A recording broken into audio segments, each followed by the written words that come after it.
वन्देऽहं श्रीगुरुश्रीयुतपदकमलं श्रीगुरुवैष्णवाच श्रीरूपं साग्रजातं सगणरघुनाथान्वितं तं सजीवं साद्वैतं सावधूतं परिजनसहितं श्रीकृष्णचैतन्यदेवं श्रीराधाकृष्णपादान् सगणललिता श्रीविशाखावितां च। श्री महाभारत प्रसंग आमे पूर्वर किछि प्रसंग करितिले ता परवर्ती प्रसंगटा आमे करिबा आस्वादन करिबा।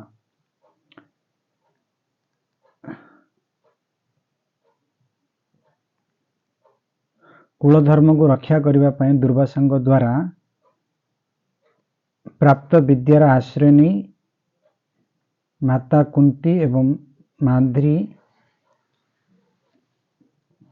धर्म वायु इंद्र अश्विनी कुमार देवता मान द्वारा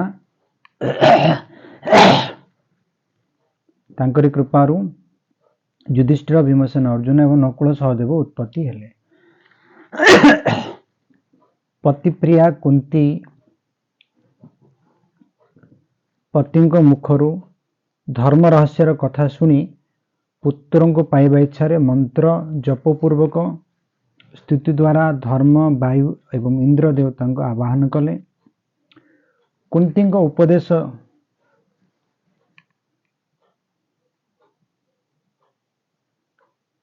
कुंती उपदेश दी माद्री भी सही मंत्र विद्या को जानी एवं सी भी संतान पाई दुई जन अश्विनी कुमार को आवाहन कले। यही प्रकार यही पांच देवता ठू पांडव उत्पन्न हेले। पंचु पांडव निज दुई माता ठू पालीपोषी बड़ हेले। से बणरे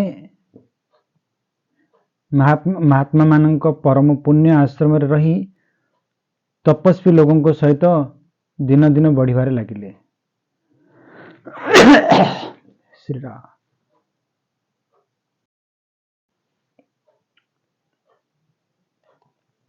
पांडवों मृत्यु पश्चात बड़ बड़ ऋषि मुनि स्वयं पांडवों को नहीं धृतराष्ट्र एवं तांको पुत्रों पाखक आसिले। से समय पांडव छोट छोट शिशु रूप में बड़ सुंदर लगुले एवं मस्तक केश जटा धारण कर ब्रह्मचर्य विषय थिले। ऋषि माने सेठारे जाई धृतराष्ट्र एवं तांको पुत्रों को कहले ये तमर ही पुत्र भाई शिष्य एवं सुहृद ये समस्ते महाराज पांडुंग पुत्र।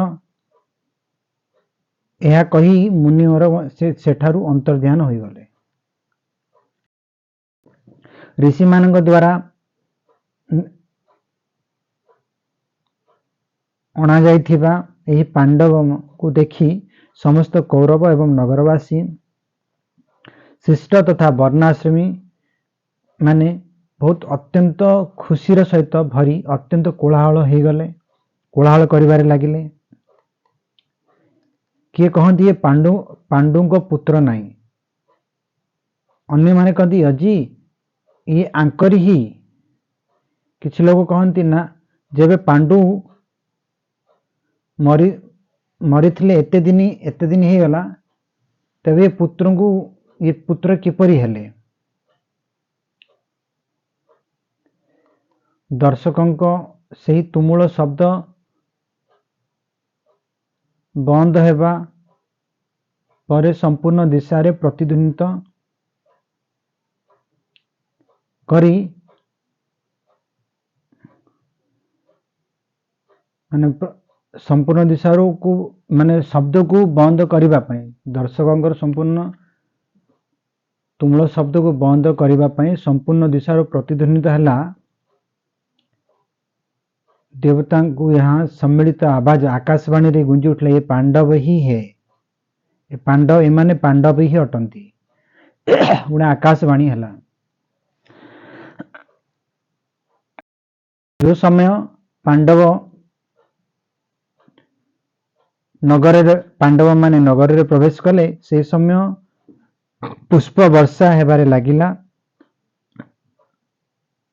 समस्त सबु दिगरु सुगंध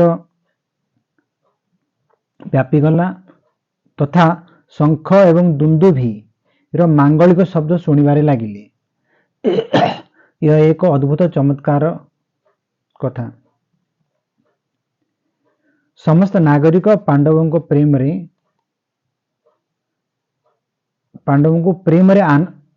रे आनंदर सहित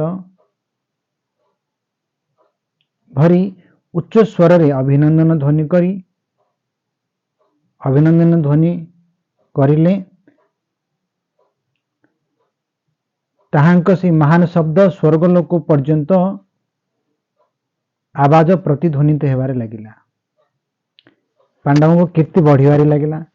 से संपूर्ण वेद एवं विविध शास्त्र अध्ययन करी सेठारे निवास करले। समस्ते तांकर आदर करले एवं तांकर काहाठारु भय भी नथिला।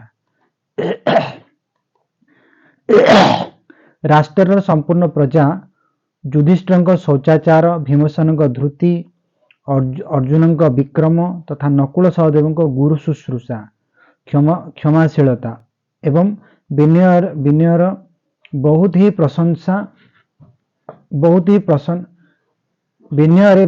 प्रसन्न हेले।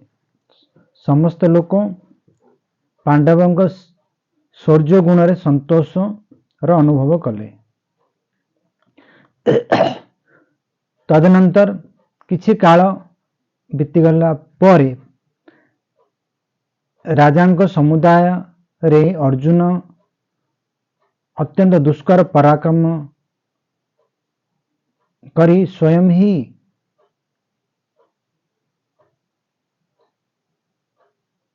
पति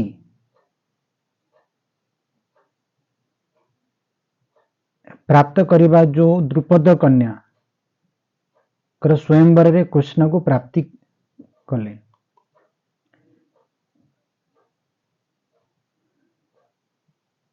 सेबेठारु एही लोकरे संपूर्ण धनुर्धारी रे पूजनीय आदरणीय हो गले एवं सम्रांगण रे प्रचंड मार्तंड भांति प्रतापी अर्जुन एवं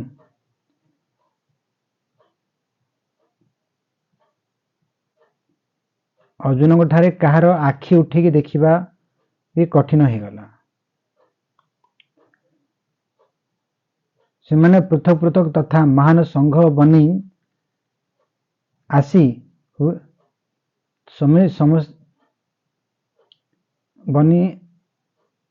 आसीथिबा समस्त राजा को जीती महाराज युधिष्ठिर राजस्व नामक महायज्ञ रे संपन्न करा गला। भगवान श्रीकृष्ण सुंदर नीति एवं भीमसेन तथा अर्जुन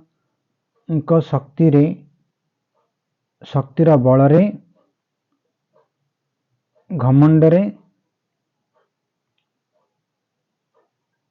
बुड़ी रहिबा जरासंध एवं चेदिराज शिशुपाल को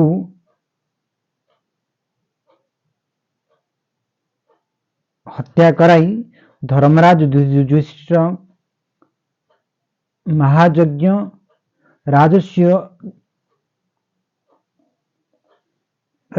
यज्ञ संपादन कले। से यज्ञ समस्त उत्तम गुण रे संपन्न थिला।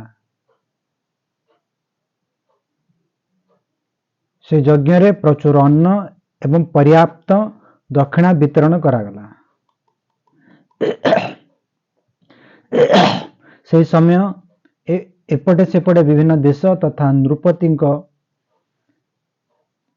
ନୃପତି ଠାରୁ ମଣି ସୁବର୍ଣ୍ଣ ରତ୍ନ ଗାଈ ହାତୀ ଘୋଡ଼ା ଧନ ସମ୍ପତ୍ତି ବିଚିତ୍ର ବସ୍ତ୍ର ତମ୍ବୁ କଣାତ ପର୍ଦ୍ଦା ଉତ୍ତମ କମ୍ବଳ ଶ୍ରେଷ୍ଠ ମୃଗ ଚର୍ମ ତଥା ରଙ୍କୁନାମକ ମୃଗ କେଶରେ ବନି ହୋଇଥିବା କୋମଳ ବିଛଣା ଆଦି जो उपहार बहुमूल्य वस्तु आई से दुर्योधन हाथ में देउथिले ताकू देखरेख करने से समय रे पांडवंग से बढ़ी चढ़ई समृद्धि संपत्ति देखी दुर्योधन मन रे ईर्ष्या जनित महान रोष एवं दुखर उदय है। से अवसर पर मय दानव पांडवों एक सभा भवन भेटरे देले जहांक रूपरेखा विमान समान थिला। से भवन तांको शिल्प कौशलर एक सुंदर चिन्हट किंबा नमूना जहाँ को कहती ताहा देखी दुर्योधन को अधिक संताप होला। से सभा भवन रे जबे संभ्रम माने जल स्थल एवं स्थल रे जलर भ्रम जहाँ को हुए से संभ्रम हेबा कारण दुर्योधन पाद खसिबा लगी तेबे भगवान श्रीकृष्ण समक्ष ही भीमसेन ताकू गवार माने मूर्ख निर्बुद्धि बोली सिद्धि करी ताहांको पुरे हसी पड़िले। दुर्योधन नाना प्रकार रे भोग तथा भांति भांति रत्नर उपयोग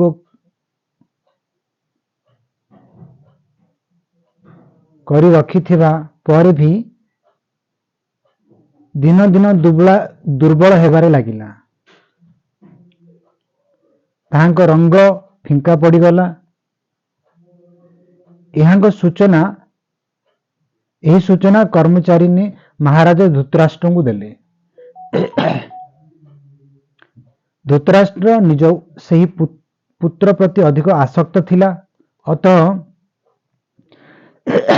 तांकर इच्छा जानी सी पांडवों सहित जुआ खेलिबा आज्ञा देले। जब भगवान श्रीकृष्ण यही समाचार सुनिले तेबे से धृतराष्ट्र कोठे महाक्रोध आसिला।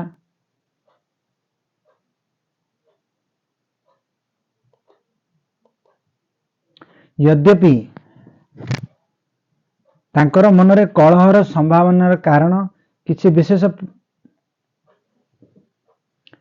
विशेष प्रसन्नता ही नथिला, तथापि सी मौन रही यही विवादर अनुमोदन कले एवं भिन्न भिन्न प्रकार भयंकर अन्याय धृत आदि को देखे भी उनकी उपेक्षा करिले। यही अनुमोदन या उपेक्षणार कारण यही थिला कि सेमाने सी धर्मनाशक दुष्ट राजा को संहार चाहूले कि भगवान जानी सब किसी से चुप रही से चाहूले कि धर्मनाशक दुष्ट राजा संहार हो। अतः उन्हें विश्वास थिला जे यही विग्रह जनित महान युद्ध रे विदुर भीष्म द्रोणाचार्य तथा कृपाचार्य को अवहेलना करी समस्त दुष्ट क्षत्रिय एक अन्य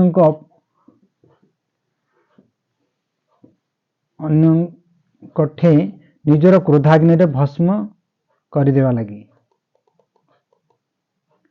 जेबे युद्ध रे पांडवों जीत हेबारे लागिला तेबे यह अत्यंत प्रिय समाचार सुनी तथा दुर्योधन कर्ण एवं शकुनी दुराग्रह पूर्ण निश्चित विचार जानी धृतराष्ट्र बहुत विलंब पर्यंत चिंतार पड़े। तत्पश्चात से संजय को कहले, संजय मोर समस्त वार्तालाप शुण।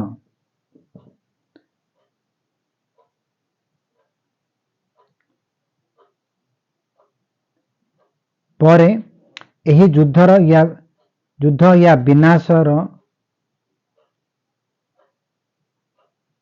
विनाशर दोष मते न दे पार। तमे विद्वान मेधावी बुद्धिमान एवं पंडितंक पई भी आदरणीय। एही युद्ध रे मोर सम्मति बिल्कुल नहीं।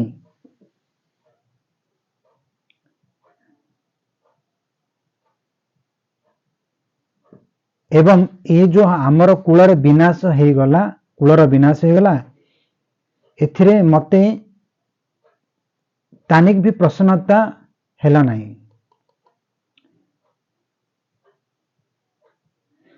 मो पाई निजर पुत्र एवं पांडव ठारे मो मनरे किछि भेद नथिला, किंतु कौन करिवि मोर पुत्र क्रोधरे बशीभूत होई मो उपरे ही दोषारोपण करी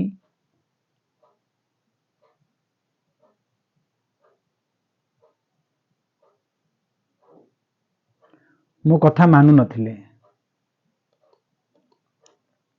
मु अंध, अतः किछि दैन्यता कारण एवं किछि पुत्रंक प्रति अधिक आसक्ति हेबा सत्वे भी से सबु अन्याय सहिबाकू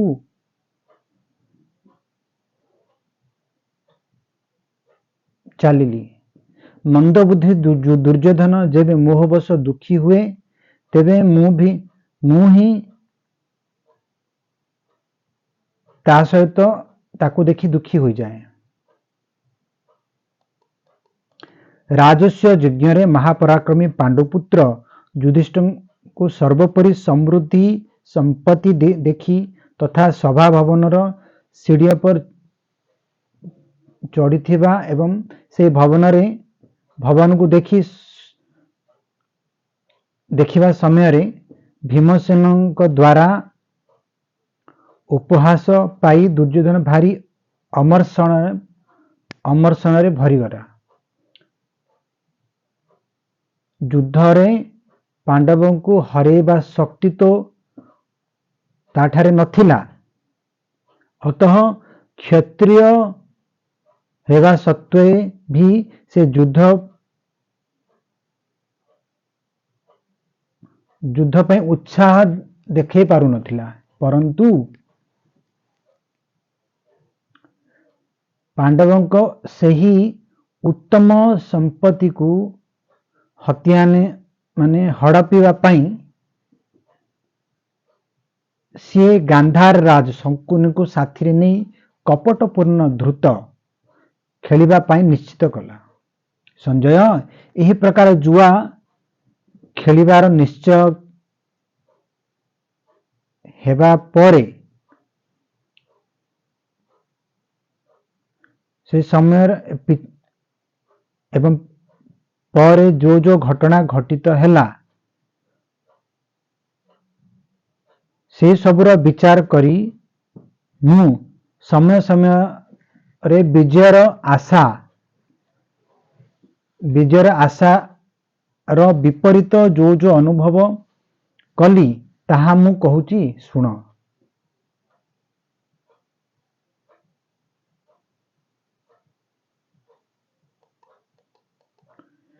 हे सुतनंदन, मोर से ही बुद्धिमत्तापूर्ण वचन को सुनी तमे ठीक ठीक बुझी पारिबो कि मु केतिकी प्रज्ञा चक्षु।